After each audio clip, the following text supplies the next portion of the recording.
A court in Bangladesh has deferred the bail hearing of Hindu spiritual leader Chinmoy Krishna, arrested last week on sedition charges. This after no lawyer appeared for the priest on Tuesday. The court will now hear the bail plea on January 2nd. The arrest has been strongly criticized by Indian religious leaders and members of civil society. Protest rallies have been held in West Bengal and several other Indian states that share borders with Bangladesh. In Tripura, the criticism has taken the form of boycotts. Hotels and restaurants have decided not to accept bookings from Bangladeshi tourists. In the UK Parliament, former Home Secretary Priti Patel has expressed her deep concerns over the awful violence seen in Bangladesh. She called on the government to set out how they are engaging with the Bangladeshi government on this pressing and important issue. Take a listen. It's also raised the arrest of the ISKCON leader, and it's a place of worship I too am very familiar with, near his constituency. But Mr. Speaker, these are deep and long-standing ties between our two countries, and the Minister herself is right to point out that even though she's visited Bangladesh recently, as my right honourable friend, the member opposite, has said, the degree of escalation in the violence is deeply, deeply concerning. And what we are witnessing now is just uncontrolled violence in many quarters. And we are now watching with horror and shock as further violence is spread in Bangladesh. I must emphasise that all efforts must be taken now. We have a religious leader who has now been arrested. We need to know effectively what is being done to secure his release, due process in particular. Actress Nargis Fakhri's sister Alia Fakhri has been arrested in the murder probe of her ex-boyfriend and his friend in New York's Queens. Alia allegedly set a two-story garage on fire, leading to the death of Edward Jacobs and Anastasia Etinen. According to District Attorney Melinda Katz, Alia deliberately set on fire a detached garage of a house, which led to the death of a 35-year-old ex-boyfriend, Edward.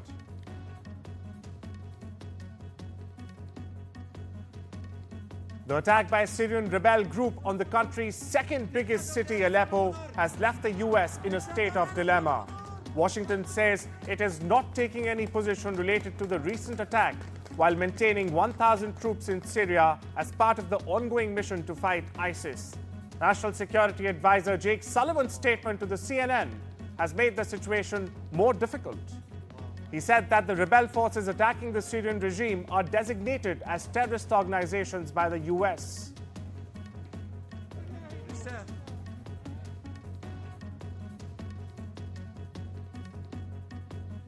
Iran has thrown its support behind Syria's government after thousands of insurgents took control of the country's second-largest city of Aleppo and seized nearby towns and villages in a swift and surprise offensive. Here's what Iran's foreign ministry said. رژیم صهیونیستی به صورت فعال حمایت می‌کرده از گروه‌های مختلف تروریستی.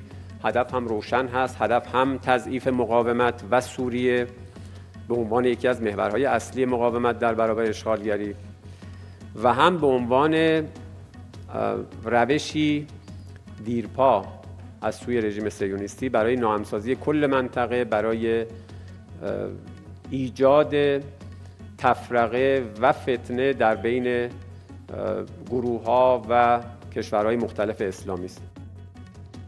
Western nations bracing for major political shifts are boosting their support for Ukraine. In a surprise visit to Kiev, German Chancellor Olaf Scholz, who is soon set to face a no-confidence vote, pledged that $680 million in military aid would arrive by the year's end.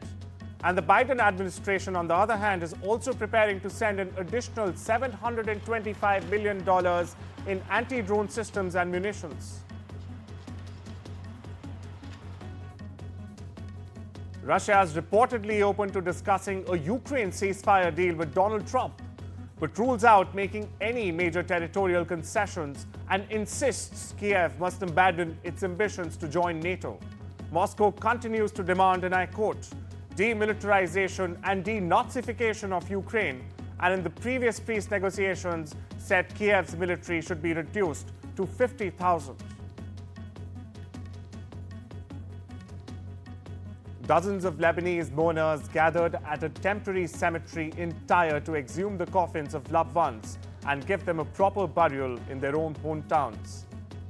The open cemetery contained 192 bodies of Lebanese people killed by Israeli attacks on the city over the last months. The exhumation process was carried out by the Lebanese Civil Defense Department in coordination with the Health Ministry Department. على لبنان كله على الشهداء اللي ماتت دم بالارض عشو بدك تبكي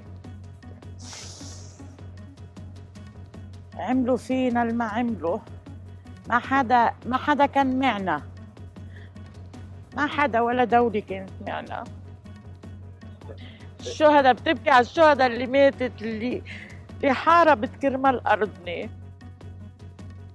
Georgians continued their protests against the government for a fifth straight night, setting up makeshift roadblocks and launching fireworks at police.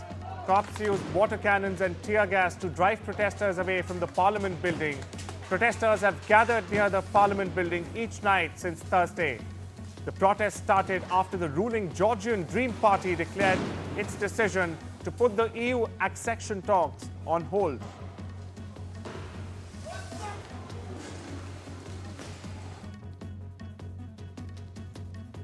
A court in Vietnam upheld death sentences for real estate tycoon Truong My Lan. This comes after the court earlier rejected her appeal against a conviction for embezzlement and bribery in a high-profile $12 billion fraud case. Lan, the chairwoman of and a real estate developer, was sentenced to death in April for her role in what was Vietnam's biggest financial fraud case on record.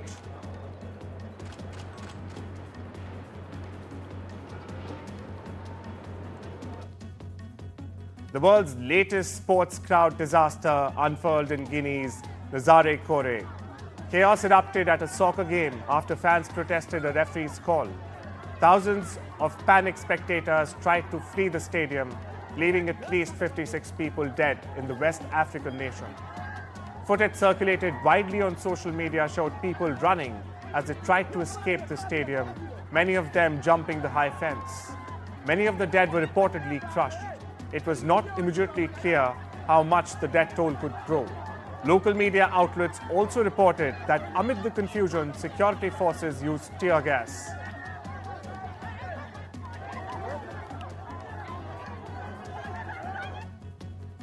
US President Joe Biden had long pledged he would not pardon his son Hunter, who was set to be sentenced this month for gun and tax convictions. But on Sunday, the president pardoned his son anyway. The sweeping pardon covers not only Hunter Biden's convictions in 2 cases in Delaware and California, but also any other quote-unquote offenses against the US, which he has or may have committed or taken part in. Biden is hardly the first president to deploy his pardon powers to benefit those close to him. Mark Garagos, Hunter Biden's attorney, talks about President Biden's decision to pardon his son. Take a look.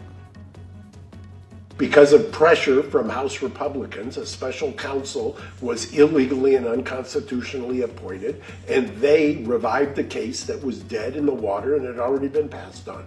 I don't know how you could get more politically motivated than that. I think that when Jack Smith threw in the towel, that was all that was needed for the president to pardon Hunter.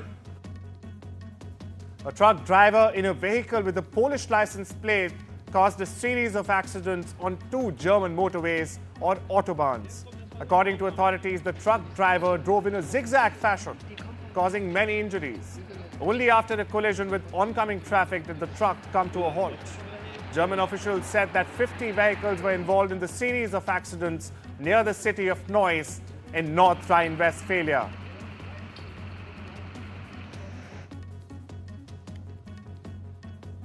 Taiwan's President Lai Ching-te arrived in the Marshall Islands on the latest stop of his diplomatic tour of Taiwan's Pacific allies. President Lai was welcomed at the airport by Marshall Islands President Hilda Heyn and went on to address the Marshallese Parliament. The Ministry of National Defense held a news conference to address China's growing military presence around the Taiwan Strait.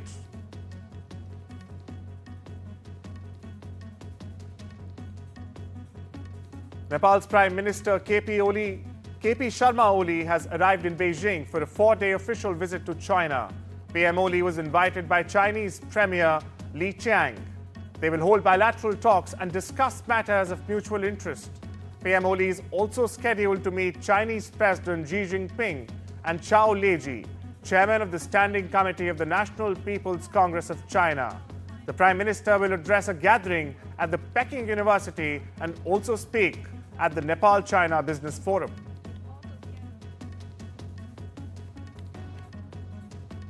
Hundreds of people gathered in Nepal's capital for a rally to mark the International Day of Persons with Disabilities. They rallied in Kathmandu, holding cards demanding greater rights for those living with disabilities. They are demanding better access in the streets, education and employment opportunities. There are very limited facilities in Nepal for people with disabilities and hardly any designated paths for wheelchair access in most streets and buildings. धेरै अपङ्गहरू भएको छन् राम्रोसँग रोजगारी पाएको छैन सबैलाई राम्रो व्यवहार चाहियो कहिले हेर्नु कहिले के गर्नुहुन्छ त्यसो